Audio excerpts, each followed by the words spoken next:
여러분, 저는 오늘 우리는 왜 매주 말씀을 듣는가, 왜 기도하는가 이 질문으로 시작하고 싶습니다. 말씀을 듣는 이유는 그 말씀대로 실천하기 위해서이고, 기도하는 이유는 하나님께 분별의 지혜를 구하고 성령님께 도움을 청하며 결국 행하여 기도를 이루기 위해서입니다.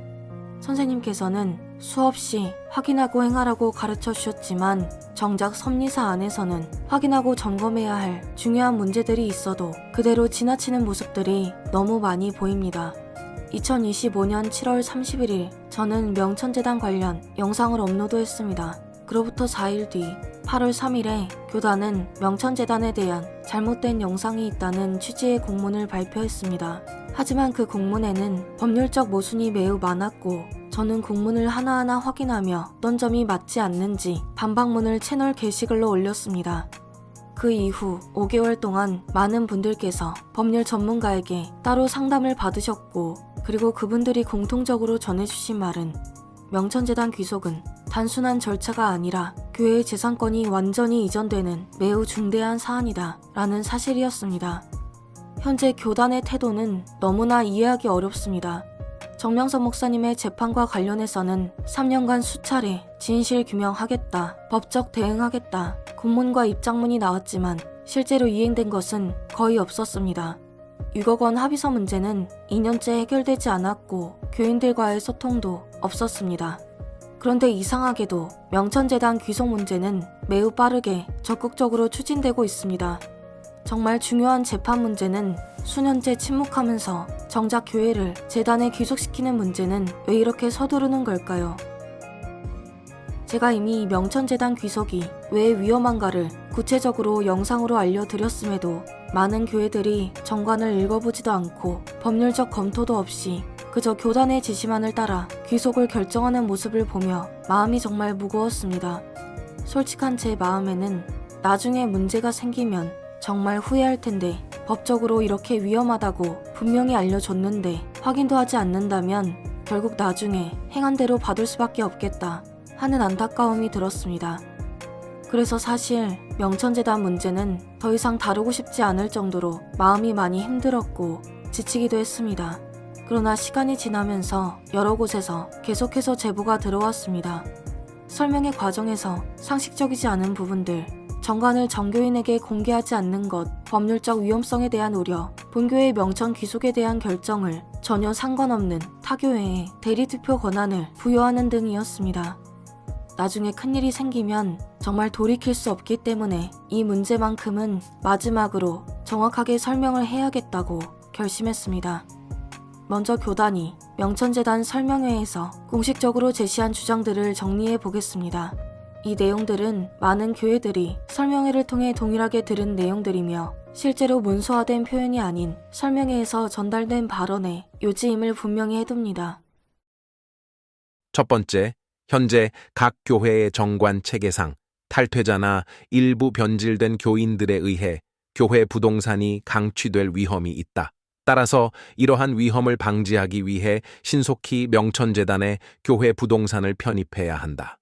두 번째, 과거 1999년 무렵 교회를 개인 명의로 등록한 사례에서 전세보증금을 들고 잠적한 일이 있었기 때문에 이러한 피해를 막기 위해서라도 명천재단 편입이 필요하다. 세 번째, 각 교회가 부동산을 명천재단에 증여하더라도 부동산 소유권은 여전히 교인들에게 있으니 걱정하지 않아도 된다. 네 번째, 명천재단 정관은 법률적으로 문제가 없도록 충분히 검토했으니 믿어도 된다. 다섯 번째, 그러나 정관은 복사 촬영이 일절 금지이며 직접 월명동에 와서 눈으로 보기만 가능하다. 여섯 번째, 명천재단 추진은 정명석 선생님께서 먼저 지시하신 것일 뿐 교단 대표 자신은 세부 내용을 잘 모른다는 식의 발언. 일곱 번째, 하늘의 뜻이므로 성도들은 따로 확인하지 말고 그대로 따르라. 찬성 투표하는 것이 믿음이다. 여덟 번째, 만약 잘못되더라도 선생님께 책임지라고 하면 된다. 여기서 중요한 것은 나중에 선생님의 지시가 아니었다는 사실이 밝혀지더라도 이미 교회들이 귀속에 동의해버렸기 때문에 되돌릴 방법이 없다는 것입니다. 따라서 명천재단은 말씀에 확인하라고 하였음에도 안 한 것은 성도들이다. 라고 주장할 수 있고, 명천에서 월명동에 오면 보여주겠다고 말하였으니 막은 것은 아니다. 라고 주장한다면 각 교회가 손쓸 방법이 없습니다. 이 내용들은 여러분 모두 설명회를 통해서 듣고 확인하셨을 것입니다. 이 내용을 기반으로 저뿐 아니라 여러 교인분들이 변호사와 상담을 받았고, 저 역시 제보받은 자료들과 설명의 내용을 정리해 한 번 더 법률 검토를 받아보았습니다. 그리고 변호사님의 첫 반응은 정말 충격적이었습니다. 종교단체에서 이런 방식으로 중요한 재산 문제를 다루는 것은 매우 이례적이며 법률적으로도 위험 요소가 너무 많습니다. 또한 가장 큰 문제로 지적된 것은 전교인에게 정관을 공개하지 않는 점, 사본 제공을 차단한 점, 법률 검토를 막는 구조, 귀속 이후 교인의 권리를 보호할 장치가 없는 점, 되돌릴 수 없는 법률적 구조가 될 가능성 등 이 모든 요소가 합쳐져 일반적인 재단 편입 절차에서 보기 어려운 매우 높은 위험성이라는 결론이었습니다.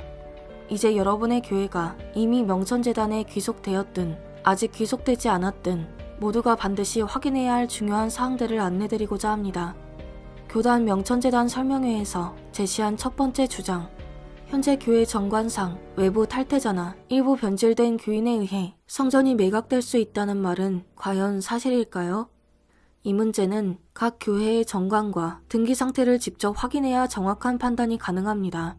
첫 번째, 교회 부동산이 개인 명의인 경우, 부동산이 특정 개인 명의로 되어 있다면 그 개인이 변질하거나 탈퇴할 경우 성전을 임의로 매각할 위험이 있습니다. 해결 방법은 반드시 개인 명의를 교회 단체 명의, 법인 또는 종교단체 명의로 변경해야 합니다.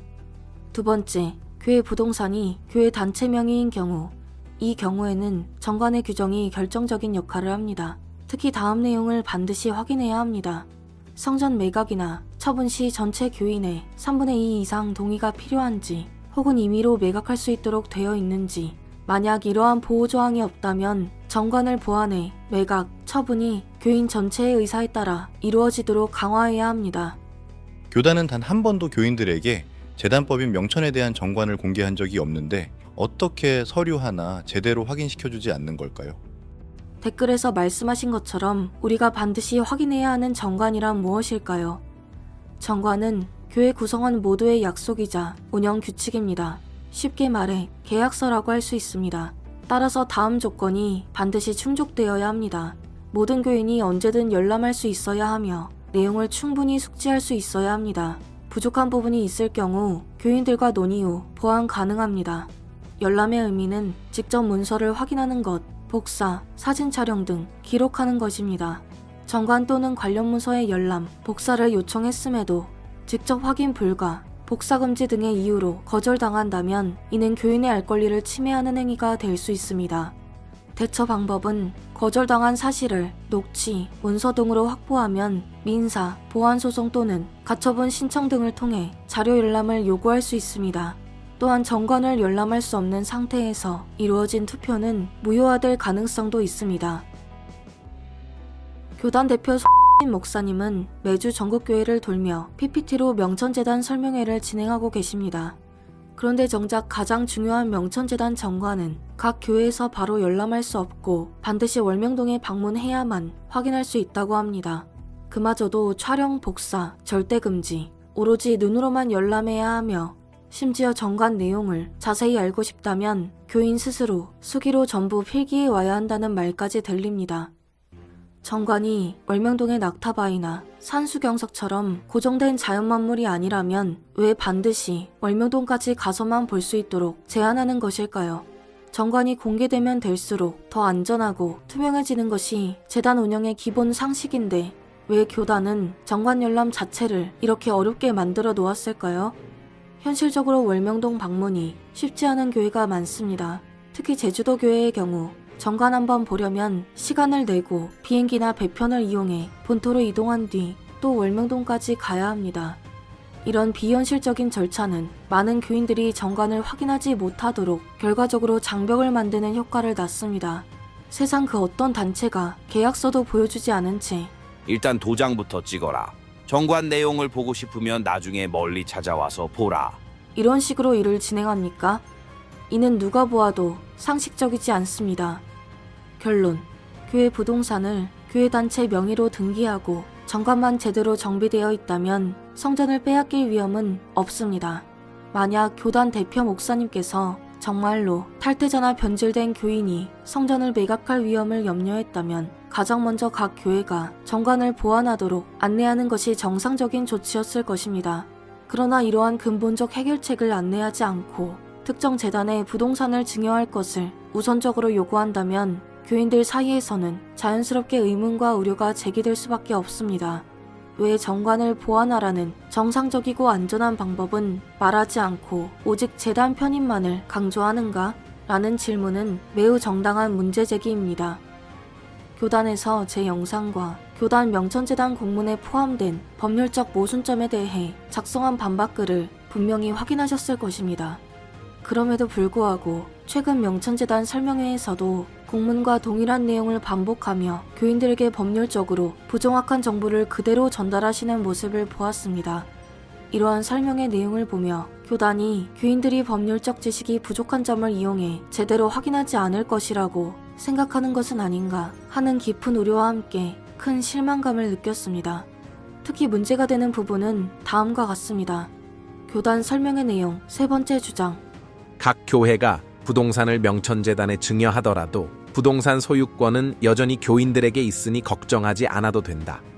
이는 2025년 8월 3일 교단 명천재단 공문에서 말한 개체교회가 그 재산을 재단에 증여하였더라도 해당 재산의 실질적 소유권은 여전히 개체교회가 보유하는 것으로 보아야 합니다. 라는 주장과 동일한 내용입니다. 변호사님께서는 이 문구를 보자마자 다음과 같이 정확히 짚어주셨습니다. 이 표현은 법률적으로 전혀 성립할 수 없고 일반인들이 속기 쉬운 전형적인 기만적 문구입니다. 법이나 판례를 알면 결코 사용할 수 없는 표현입니다. 도대체 누가 이러한 공문을 작성한 것입니까?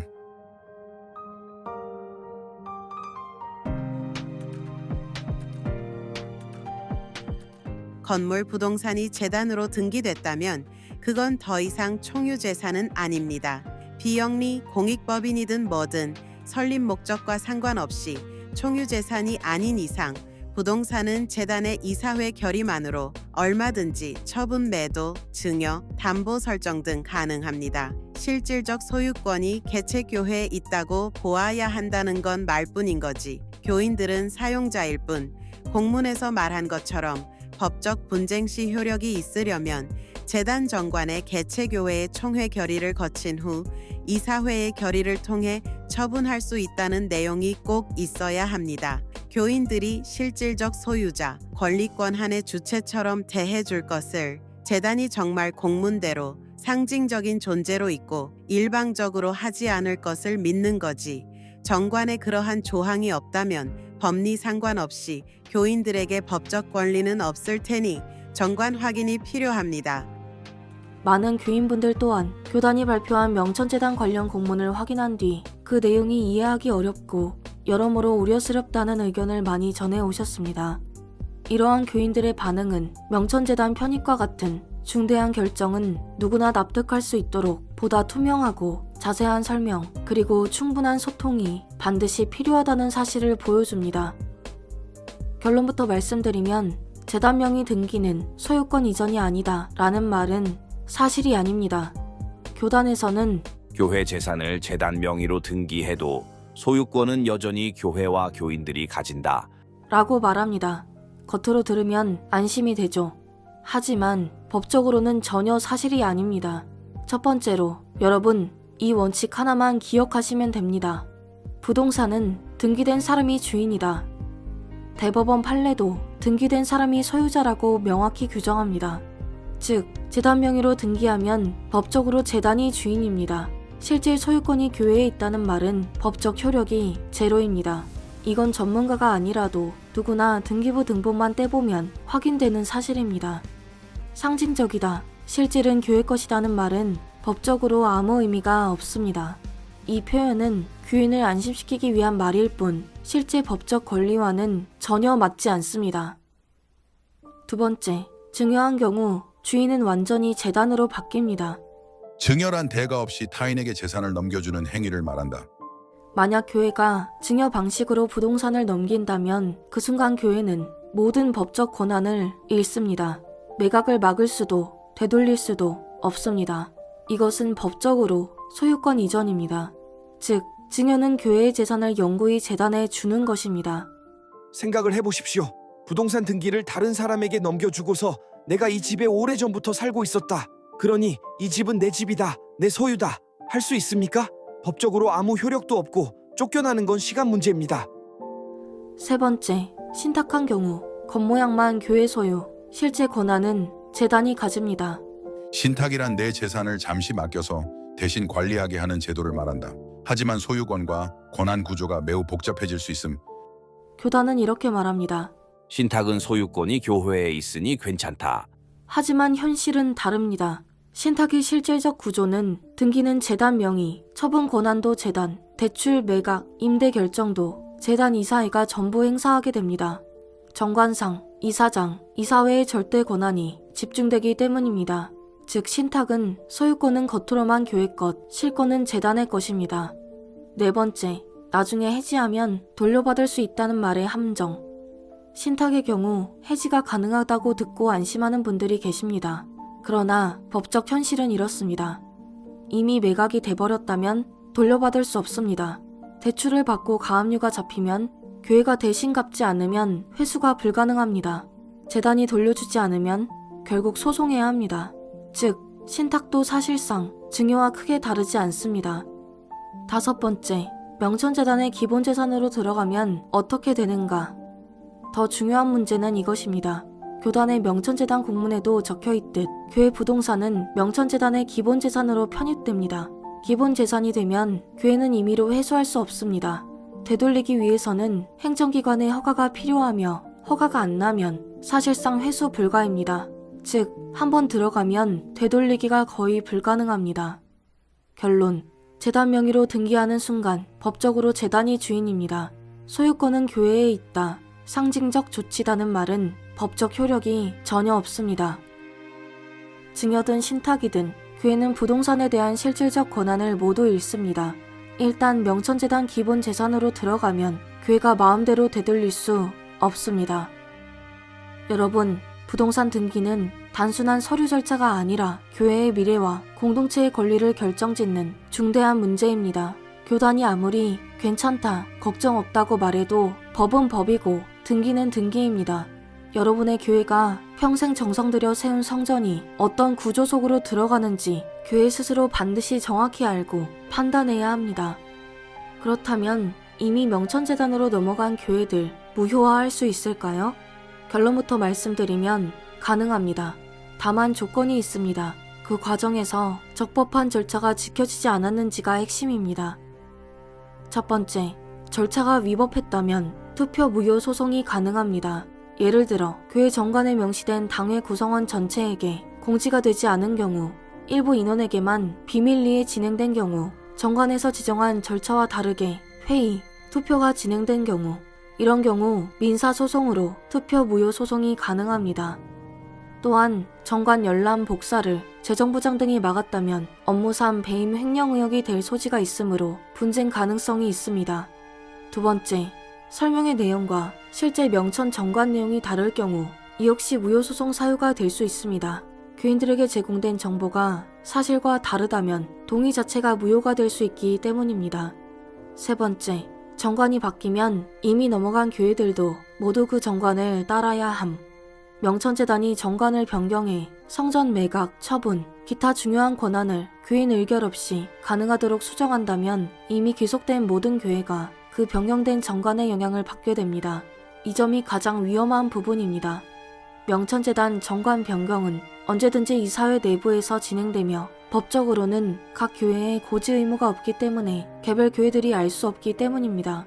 만약 변경되지 않은 정관 사본을 보여주고 이사회 내부에서 변경된 정관 원본을 보여주지 않는다면 가짜 정관 문서를 보고 믿는 격이 됩니다. 핵심을 요약하자면 정관 공개를 거부, 가처분 신청 가능, 절차 위반, 투표 무효 소송 가능, 설명회와 실제 내용 불일치, 동의 무효 사유, 명천 정관 변경, 이미 넘긴 교회까지 모두 구속됨입니다. 명천재단으로 다 귀속하는 것은 빠르게 움직이고 정명석 재판에는 다 눈 가리고 귀 가리고 입 가리고 알아서 한다더니 23년에 17년 일하는데 감옥에 보내고 참 조용하니 참 이상하지. 돈의 흐름 부동산, 명천재단에 다 귀속하고 무슨 짓을 꾸미는 것인가? 저는 이러한 상황을 외부 변호사님에게 설명드리고 객관적인 견해를 물었습니다. 그분은 다음과 같이 조심스럽게 의견을 주셨습니다. 전에도 말했듯이 저는 JMS 교단이 헌금 문제나 재정 관리 문제에서 오랫동안 해결되지 않은 구조적 문제가 있었다고 봅니다. 솔직하게 말하자면 정명석 선생님, 재판도 결국 유죄로 끝난 상황에서 법적 대응은 자금이 많이 드는 일이니 교단이 적극적으로 나서지 않는 것처럼 보입니다. 일부 인사들은 교인들의 재산을 명천 쪽으로 모으는 방향으로만 움직이는 듯한 인상을 줍니다. 그리고 이 단체는 지도자들의 문제만이 아니라 교인들도 너무 무기력해 보입니다. 은사님, 스승님이라고 모시는 분이 이렇게 억울한 고통을 당하고 계신데 정말 그렇게 아무 일 없는 것처럼 예배드리고 그저 일상처럼 지낼 수 있는지 이해가 되지 않습니다. 내가 교인이었다면 10수년 동안 이 단체를 공격해온 외부 세력에 대해 법적으로 적극 대응했을 것입니다. 그리고 교단 상황이 이렇게 정리가 안 되어 있는데 이 단체의 어른들은 도대체 무엇을 하고 있는지, 젊은 사람들은 왜 아무 말도 하지 않고 가만히 있는지 정말 이해하기 어렵네요. 대통령 지시 재수사 접수도 교단에서 별것 아닌 일처럼 치부해버렸다니. 신앙적인 양심도 스승에 대한 의리도 보이지 않는 모습은 내가 보기에는 정말 납득이 안 됩니다. 이런 단체와 상황은 사실 처음 봅니다.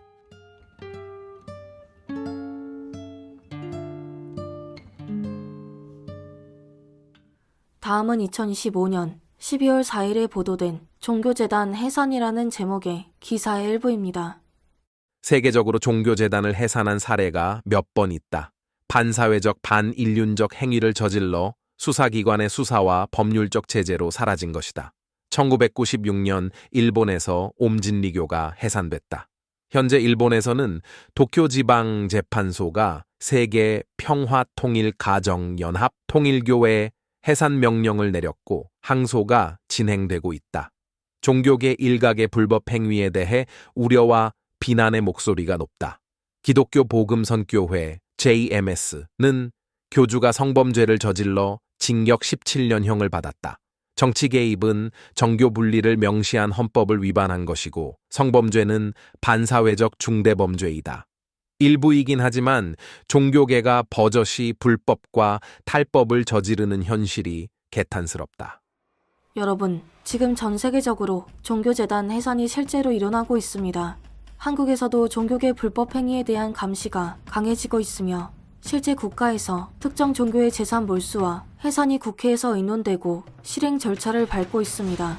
이런 분위기 속에서 전국교회를 한 재단에 몰아넣는 일, 과연 안전할까요? 첫 번째 위험, 재단에 문제가 생기면 교회 전체가 함께 타격을 받습니다. 재단이 하나의 법적 주체이기 때문에 조사, 가압류, 재산보전 처분이 내려지면 귀속된 모든 교회의 재산이 한꺼번에 묶입니다. 각 교회가 독립되어 있을 때 받는 보호가 완전히 사라집니다. 두 번째 위험, 소유권과 권한이 모두 이사회에 집중됩니다. 재단으로 등기되는 순간 법적으로 그 땅과 건물의 주인은 재단입니다. 교회가 실질적 소유권이 있다고 말해도 법적으로는 전혀 인정되지 않습니다. 결정권은 모두 이사장과 이사회가 갖습니다.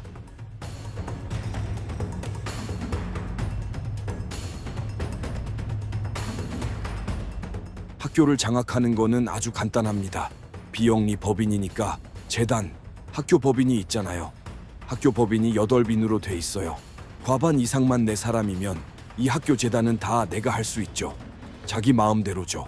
인사권 내 마음대로 하고 재정권도 내 마음대로 가지고 있으니까. 그러니까 이게 모든 사학이 가지고 있는 고질적인 병이에요.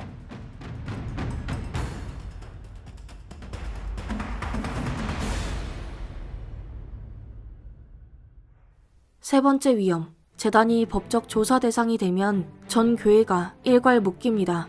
사회적 논란이 일어나거나 재단이 조사받게 되면 명천재단 이름으로 된 모든 교회 재산이 함께 보전, 조회, 조사 대상이 됩니다. 이건 단순한 가정이 아니라 세계적으로 여러 차례 실제 발생한 일입니다.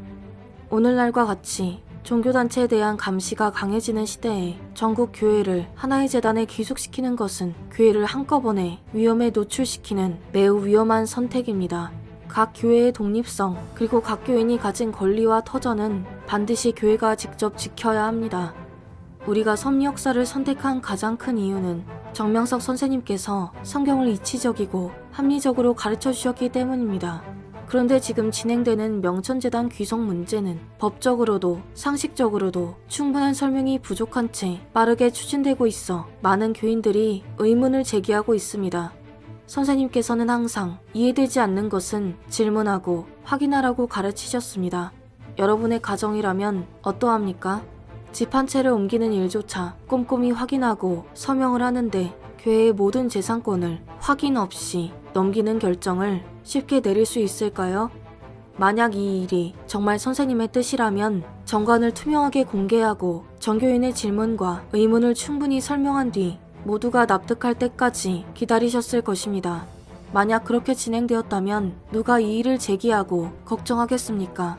제가 문제를 제기하는 이유는 반대를 위한 반대가 아니라 각 교회가 안전하게 운영될 수 있도록 현실적 위험 요소를 점검하고 과정 중 잘못된 부분을 바로잡기 위함입니다. 하지만 현재 교단 대표 목사님은 전문가들이 우려하는 목소리를 차단하거나 문제가 제기되는 부분을 조용히 덮고 넘어가길 바라는 듯한 태도를 보이고 있다는 제보도 있습니다. 또한 일부 지도자들은 교인들이 정관을 확인하려는 것을 제한하거나 의문을 제기하는 이들을 책망하는 사례도 있다고 합니다. 이는 교인의 알 권리를 막을 수 있는 행동이며 더 큰 혼란을 불러올 수 있습니다. 또 부동산 뭐든 다 선생님이 하라고 했다고 하니 회원들은 믿었지. 지도자들은 확인도 안 하고 다 믿는 도끼에 발등 찍혔지. 네, 맞습니다. 우리는 이미 과거에도 선생님의 이름을 앞세워 자신의 목적을 이루려 했던 K씨를 확인 없이 믿었다가 큰 혼란을 겪은 일을 경험했습니다. 그 경험을 통해 확인하는 신앙의 중요성을 배웠습니다. 제보에 따르면 명천재단의 초기 구상은 K씨와 관련되어 시작되었다는 이야기가 있습니다. 2018년 선생님께서 출소하신 이후 섭리사 자산의 안전을 명분으로 관련 내용이 보고되었고 그 과정에서 일정한 허락을 받았다는 전언도 있습니다. 그러나 당시 K씨와 함께 움직이던 전문가가 그 과정 속에서 K씨의 의도와 내면에 대해 심각한 문제를 인식하게 되었고 양심의 가책을 느껴 해당 정황을 일부 교인들에게 알리면서 관련 사실이 점차 알려지게 되었다는 증언도 전해지고 있습니다. 또 당시 K씨를 중심으로 움직이던 인사들이 명천재단 이사회 구성에 관여했다는 주장이 있었고 이 진실을 알게 된 이후 모교의 장로님들을 비롯한 교인들의 강한 문제 제기와 제동으로 인해 해당 재단 관련 절차가 약 3년 6개월가량 실질적으로 진행되지 못했다는 이야기 또한 제보를 통해 전해지고 있습니다. 명천재단에 대해 더 살펴보다가 한 가지 흥미로운 사실을 알게 되었습니다. 과거 명천재단의 대표는 양 변호사님이셨고 현재 명천재단의 대표는 송 목사님이시라는 점입니다. 또한 이 두 분은 각기 교단의 전 현직 대표이기도 합니다. 이 사실을 알고 보니 명천재단과 교단이 인적 구성에서 서로 긴밀하게 연결되어 있다는 느낌을 받았습니다. 물론 이것이 곧바로 어떤 문제가 있다는 뜻은 아니지만 교인 입장에서는 자연스럽게 어떤 구조적 연관성이 있는 것일까 하는 궁금증이 생길 수밖에 없을 것입니다. 그래서 오히려 더 투명한 안내와 설명이 있다면 교인들이 안심하고 이해하는데 큰 도움이 되지 않을까 생각합니다. 정명석 선생님의 동의 없이 양 변호사님께서 독단적으로 작성하신 합의서에 대해 우리는 여전히 중요한 질문을 가지고 있습니다. 그 합의서에 명시된 6억 원의 출처는 어디인지, 또 그 금액이 당시 고소를 준비하던 여성들에게 실제로 전달되었는지를 확인할 수 있는 명확한 증빙이 존재하는지 교단은 교인들에게 설명해 주셔야 합니다. 교단은 이 합의서 문제를 해결하겠다고 공식 공문을 통해 약속한 지 이미 2년이 넘었습니다. 저 역시 지난 5월부터 지속적으로 해결을 요청해왔지만 지금까지 아무런 진전이 없고 교단은 계속 침묵하고 있습니다. 이 침묵의 이유에 대해 전교인들은 합당한 설명을 들을 권리가 있습니다. 교인은 통제하거나 억압하기 위한 존재가 아니라 함께 섭리를 이루어가는 동역자입니다.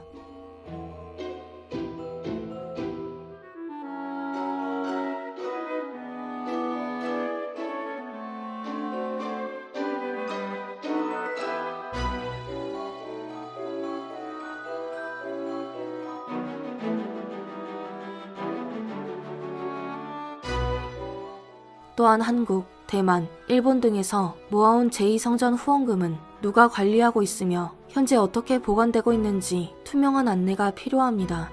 이 부분은 교인이 당연히 확인할 수 있는 영역입니다. 교단은 앞으로 정명석 목사님을 위한 진실 규명과 법적 대응을 어떻게 구체적으로 진행할 것인지 명확한 계획을 발표해 주시길 바랍니다. 그동안 여러 차례 입장문과 공문을 통해 많은 약속을 하셨지만 실제로 실행된 내용이 거의 없어 이젠 교인들 스스로 확인할 수밖에 없는 상황입니다. 또한 교단에서는 선교회의 지원을 받으며 일하시는 분들이 많은 만큼 그에 걸맞는 결과와 책임 있는 설명이 뒤따라야 한다고 생각합니다. 만일 개선이 필요하다면 교단도 새노래 성능의 가사처럼 새로운 사역자들이 세워지는 과정을 통해 선교회가 더 건강하게 운영될 수 있다고 생각합니다. 교단의 명천재단 공문이 발표된 날 제 채널의 영상을 보신 한 분께서 M교회 지도자와 먼저 대화해보라. 우다마님도 모든 것을 다 아는 것이 아니니 문제가 될 수 있다는 취지의 메시지를 보내셨습니다. 하지만 저는 M교회를 비판하려고 영상을 만든 것이 아닙니다. 그저 근처 교회 두 곳의 상황이 극명하게 달랐다는 사실을 예시로 들었을 뿐입니다. M교회나 D교회와 제가 무슨 이해관계가 있겠습니까? 그 교회들이 옳고 그르다를 판단한 적도 없습니다. 제가 문제를 삼는 것은 교회가 재산권을 넘기는 과정이 충분한 정보 제공 없이 너무 급하게 진행되고 있다는 사실입니다. 게다가 저는 단순 추측으로 말한 것이 아니라 외부 변호사님께 법적으로 어떤 위험이 있는지 조목조목 상담받은 내용을 바탕으로 영상을 제작했습니다. 법률 검토를 거친 내용을 공유하는 것이 왜 문제가 되는 것인지 오히려 묻고 싶습니다. 저는 교회를 비난하기 위해 영상을 만든 것이 아닙니다. 오히려 교회가 돌이킬 수 없는 결정을 하지 않도록 확인해야 할 것들을 정확히 알려드리고 싶었을 뿐입니다. 제보에 따르면 M교회의 경우 명천재단 정관을 교인들에게 배포하거나 충분히 읽고 확인할 수 있도록 하는 절차가 없었다고 합니다. 또한 개개인이 해당 정관을 법적으로 검토하거나 숙고할 수 있는 충분한 시간도 제공되지 않은 상태에서 명천재단 증여 여부를 결정하는 이른바 정교인 투표가 진행되었다는 이야기가 전해지고 있습니다. 그 결과 많은 교인들이 정관의 실제 내용과 법적 의미를 정확히 인지하지 못한 채 해당 투표가 어떤 결과를 가져오는지 충분히 이해하지 못하고 참여했을 가능성이 크다는 지적이 나오고 있습니다. 이러한 상황이라면 해당 투표가 과연 교인들의 충분한 이해와 숙고를 전제로 한 의사결정이었는지에 대해 신중한 재검토가 필요하다는 문제 제기가 나올 수밖에 없어 보입니다. 법을 아는 자는 절대 안 되는 일이라고 하지. 회원들은 순수하기에 그냥 그런가 보다 하다가 발등 찍히는 시스템. 속도 속고 속아도 계속 속아. 제가 썸네일에 포기각서라고 표현했지만 이번 명천재단 귀속과 관련된 실질적인 법적 리스크들을 제대로 이해하고 나면 이 표현은 결국 과장된 말이 아니라 상황을 있는 그대로 설명한 표현임을 알 수 있습니다. 정작 중요한 법적 내용을 충분히 확인도 않은 채 성전의 권한과 재산권을 사실상 넘기는 결정을 동의한 것이기 때문입니다. 말 그대로 성전 포기각서에 서명한 것이나 다름없는 절차가 이루어진 것입니다. 그렇기 때문에 저는 계속해서 말씀드립니다. 제발 확인하시고 충분히 알아보신 뒤 결정하시라고요.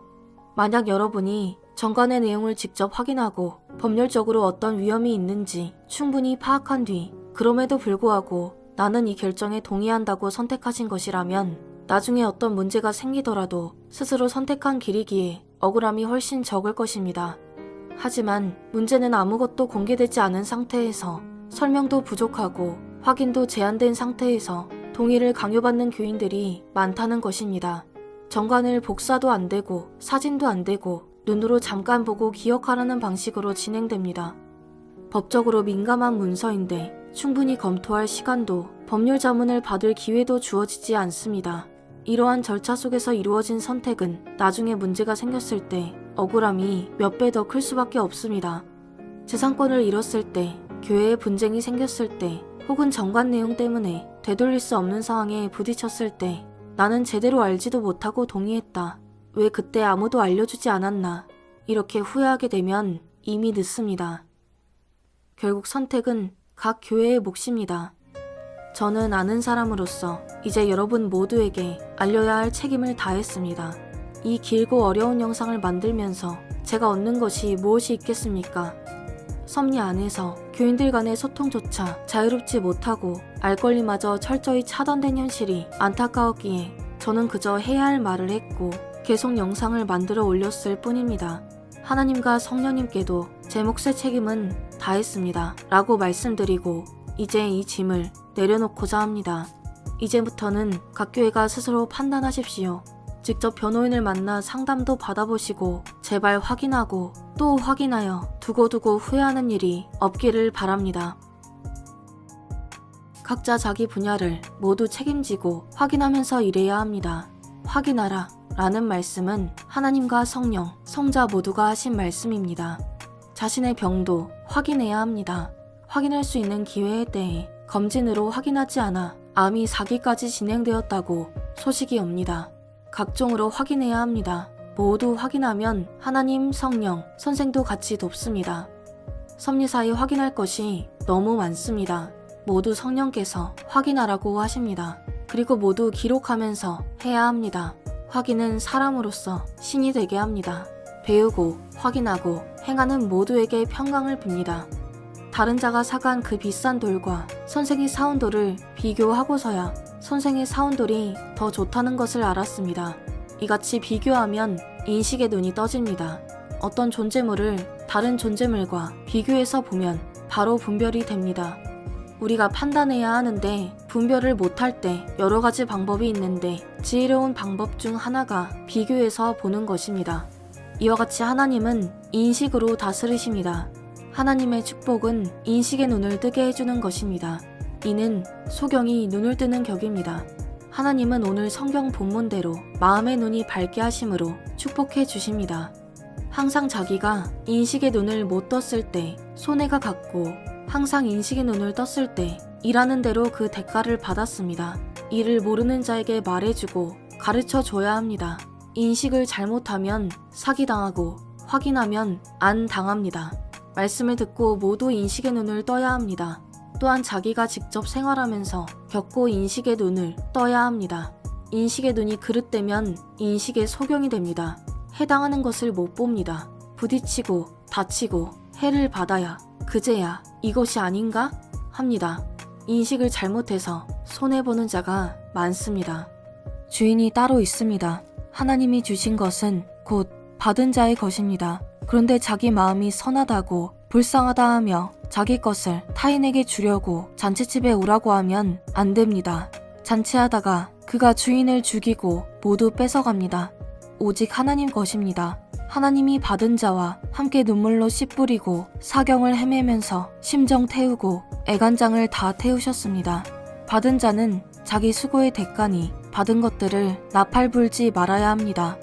시대가 악해서 의인까지도 변질하여 악인이 되어 의인들을 괴롭힙니다. 하나님이 영적인 축복도 육적인 축복도 너만 가지고 있어라 라고 성령과 말씀하셨습니다. 하나님이 다 알고 조치하십니다. 자기 보안은 자기만 가지고 기뻐해야 합니다. 사람이나 존재물이나 알고 써야 속지 않고 유익이다. 마음도 정신도 생각도 알고 써야 속지 않는다. 자기가 마음 먹는 대로 자기 마음을 가지게 되고 자기가 생각하는 대로 자기 생각이 된다. 자기 마음, 생각은 단지 마음 먹는 대로 생각하는 대로가 한계다. 마음 생각은 한 개의 존재를 두고 수백 가지로도 생각한다. 보기 전에는 이렇게 생각하고 저렇게 생각하고 그때마다 기분 따라 수백 가지로 생각한다. 가령 돼지가 산에 사는데 이를 보기 전에는 노루로도 생각하고 토끼로도 생각하고 너구리로도 생각하고 고양이로도 생각하고 수백 가지로 생각한다. 그래도 생각하는 것일 뿐이다. 이같이 마음 생각은 확실히 모른다. 그러나 눈은 보면 안다. 눈은 보기만 하면 한 번에 그것이 무엇인가 안다. 그리고 질이 좋은가 나쁜가는 만져보면 알고 무겁다 가볍다는 몸으로 저울질하면 그때야 안다. 또 그 내용이 좋은지 나쁜지도 확인해야 안다. 이 같은 단계를 모두 거치지 않으면 100% 다 속는다. 하나님 성령의 계시도 100% 확인 안 하면 그 자체로 자기 마음, 생각이기에 100% 속는다. 그로 인해 자기 생각 계시, 자기 마음 계시를 받는다. 그것이 자기 의지 계시다.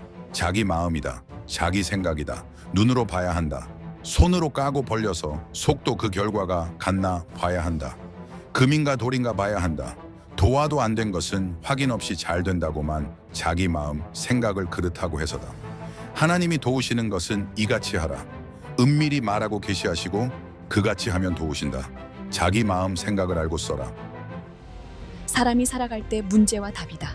문제를 해결 못하면 고통에 시달린다. 문제 해결은 해야 되나 안 해야 되나 둘 중에 하나다. 자세히 보면 안다. 100% 확인하면서 해라. 자기 마음, 생각이다. 자기 마음, 생각은 자기 것이니 하나님 것이 아니다. 자기가 생각하고 자기 마음으로 행하는 것이다. 그래서 흔들리고 틀리고 유혹받는다. 자기 마음, 생각으로 100% 하지 않고 하나님 마음, 생각을 따르면 속지 않는다. 믿는 자들이 가장 잘 속는다. 하나님을 의지하면서 무조건 자기 마음이 하나님 뜻이라고 생각하고 마음대로 해서다. 신앙생활 하면서 믿으면 잘 된다고만 생각하지만 생각대로 안 된다. 자기 생각이지 하나님 생각이 아니기 때문이다. 손해 가고 자기는 하나님을 믿었는데 왜 손해 가냐고 한다. 자기 마음, 생각을 하나님 생각이라 생각했다. 또한 실제 속기도 한다. 고로 눈으로 보고 몸으로 확인하고 행해야 한다. 눈으로 겉만 보면 금빛 찬란하다. 손으로 쪼개어 보면 철이다. 나무다. 하나님을 이용해서 사탄, 인사탄들이 금도금치를 하고 온다. 이래서 마음 신앙, 생각 신앙하면 안 된다. 실체 신앙이다. 하나님 생각으로 눈으로 보고 확인하고 행하는 삶이다.